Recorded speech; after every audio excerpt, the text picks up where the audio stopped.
గురువు ఈ పదం వినగానే మనకు జ్ఞానం, మార్గదర్శనం, ప్రేరణ గుర్తుకు వస్తాయి. ఒక సమాజానికి, ఒక రాజ్యానికి గురువు దీపంలా ఉంటారు.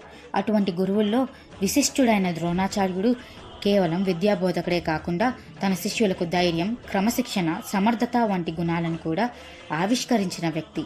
ఆయన శిక్షణ కేవలం ఆయుధ విద్యగానే పరిమితమైతే మహాభారతంలోని వారి పాత్రలు ఇంత ప్రతిష్టాత్మకంగా ఉండేవి కాదు.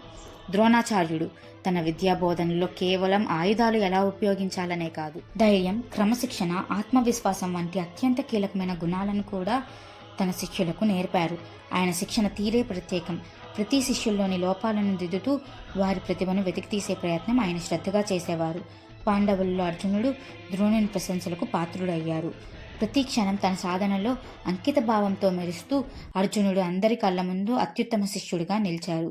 భీముడు, దుర్యోధనుడు గదాయుద్ధంలో పోటీ పడుతూ తన శక్తి సామర్థ్యాలను ప్రదర్శించగా వారి మధ్య సహజమైన సంఘర్షణలు శిక్షణలో ఉత్కంఠను నింపాయి. ఇదంతా జరుగుతుండగా పర్వత ప్రాంతంలో నివసించే ఓ యువకుడు ఏకలవ్యుడు ద్రోణుని గురువుగా చూసి శిష్యుడిగా చేరాలని ఆసక్తి చూపారు. కానీ ద్రోణుడు అతని కులమూలాలను కారణంగా చూపించి శిక్షణ ఇచ్చేందుకు నిరాకరించారు. అయినా ఏకలవ్యుడు అనుకున్నది సాధించకుండా మానలేదు.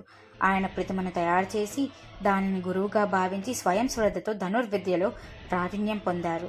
చివరికి ఏకలవ్యుడు ప్రతిభ వెలుగులోకి రాగానే ద్రోణుడు తన ప్రతిష్టను నిలబెట్టుకునేందుకు ఏకలవ్యుడి నుంచి అతని గురిదక్షిణగా అతని వేలిని కోరిన విషాదఘట్టం చోటు చేసుకుంది. ఏకలవ్యుని పట్టుదల, అతని త్యాగం ద్రోణుని బోధనకు మరొక కోణాన్నిచ్చాయి.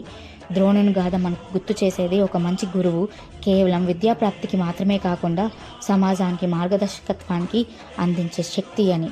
ఇదే ఆయన జీవితం. ఇది మనకు ఇచ్చే స్ఫూర్తి. జై శ్రీకృష్ణ.